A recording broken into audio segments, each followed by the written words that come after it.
So আমার জন্য miss world বাংলাদেশের কম্পিটিশন জার্নিটা শুরু হয়েছিল 17-এ and I was the first official miss world Bangladesh. So as a first miss world Bangladesh একটু টাফ ছিল, but with time and experience, trust me, it's gonna change your life. It makes a lot of difference in your life too.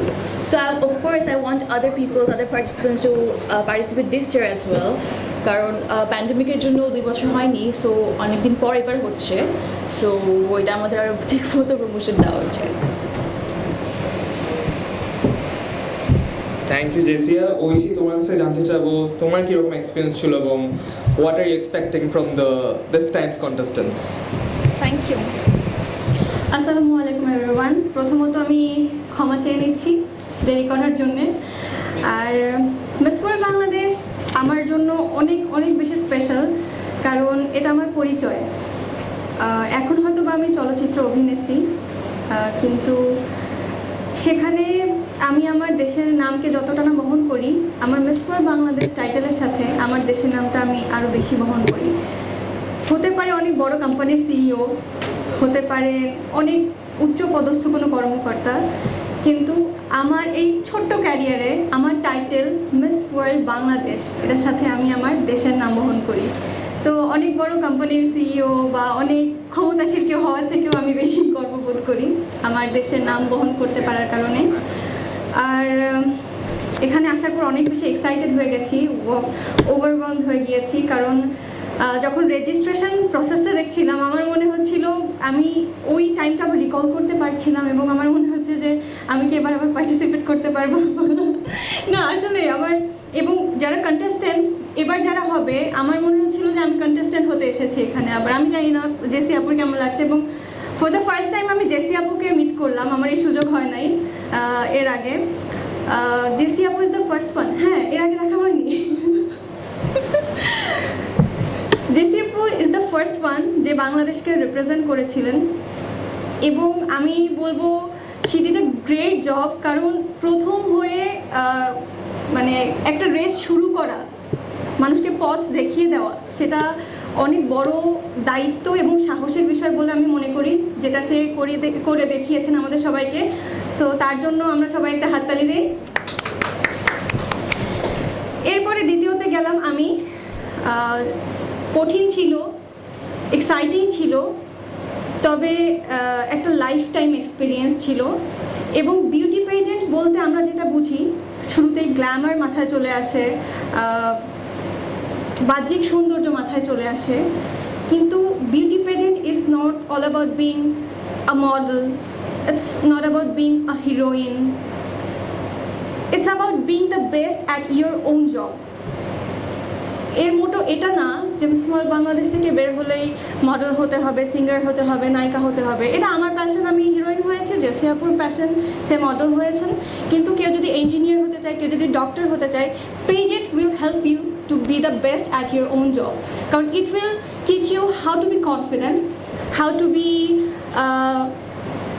a representative of your own sector. সুতরাং আমি বলবো আপনাদের পরিচিত, আপনাদের পরিবারে যারা সুন্দরী মেয়ে আছে, বাহ্যিক সৌন্দর্যের কথা বলছি না, সত্যিকারের যারা সুন্দরী মেয়ে আছে, যারা বুদ্ধিমতী, যারা দেশকে ভালোবাসেন এবং যারা নিজের পরিচয় তৈরি করতে চান, তাদেরকে প্লিজ আপনারা এনকারেজ করেন এই শোটাতে আসার জন্য, এই পেজেন্টটাতে আসার জন্য। কারণ এটা তার জীবনের অন্যতম সুন্দর একটা অভিজ্ঞতা হবে।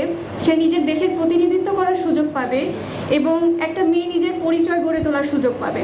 আমাদের দেশের প্রতিনিধিত্ব প্রত্যেকেই অনেকেই বিভিন্নভাবে প্রতিনিয়ত করে যাচ্ছেন, আমাদের ক্রিকেটাররা, আমাদের দেশের অনেক গুণী মানুষরা আছেন, কিন্তু মেয়েরা কম্পারেটিভলি একটুখানি পিছিয়ে।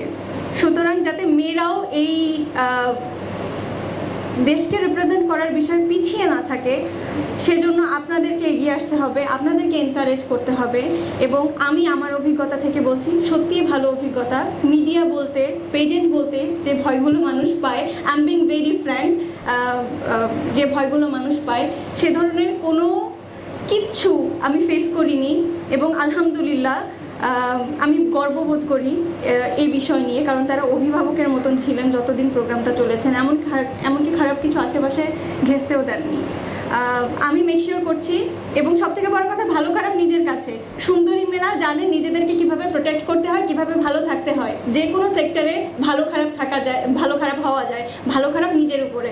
সুতরাং আপনাদের মেয়েদেরকে আপনারা এনকারেজ করুন নিজের পরিচয় তৈরি করাতে, এবং দেশকে রিপ্রেজেন্ট করার মতন গর্বের বিষয় কিছু হতে পারে না। সুতরাং আপনারা আপনাদের যারা আছে সবাইকে প্লিজ বলবেন মিস ওয়ার্ল্ড বাংলাদেশের রেজিস্ট্রেশন শুরু হয়ে গেছে, আবারও যেন কেউ বাংলাদেশকে রিপ্রেজেন্ট করে। এবং এক্সপেকটেশন এবার আমার অনেক বেশি। প্রথমবার যতটা ভালো হয়েছে, দ্বিতীয়বার একটু বেটার হয়েছে, তৃতীয়বার আরও বেটার হয়েছে, এবং ইনশাল্লাহ ফিউচারে আমরা মিস ওয়ার্ল্ড পাবো। তো সেটার জন্য আপনাদেরকে এগিয়ে আসতে হবে। Thank you. Thank you so much Aishi এবং জেসিয়া বিউটি উইথ পারপাসের বিষয়টাকে এত সুন্দর করে এক্সপ্লেন করার জন্য। Thank you so much guys.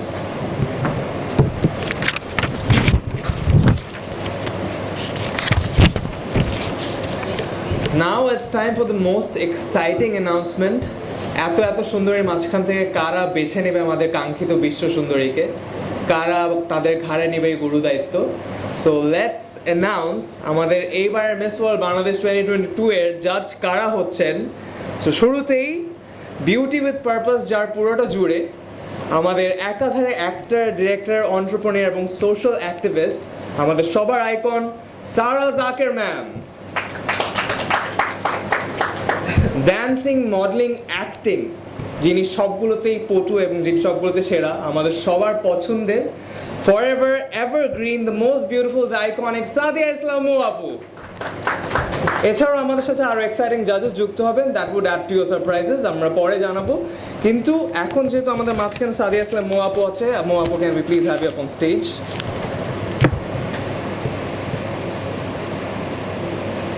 মৌ আপুর কাছে যেটা জানতে চাই যে আপনি এবার আমাদের কন্টেস্টেন্ট থেকে কি এক্সপেক্ট করছেন এবং what would be your philosophy behind this. আসসালামু আলাইকুম, শুভ সকাল সাংবাদিক ভাইদের এবং উপস্থিত যারা আছেন তাদের সবাইকে অনেক অনেক শুভেচ্ছা। আমি প্রথমত জানাই অনেক ধন্যবাদ, এত সুন্দর একটা প্ল্যাটফর্মে আমাকে এখানে ডাকা হয়েছে, আমি ভীষণ অনার্ড ফিল করছি।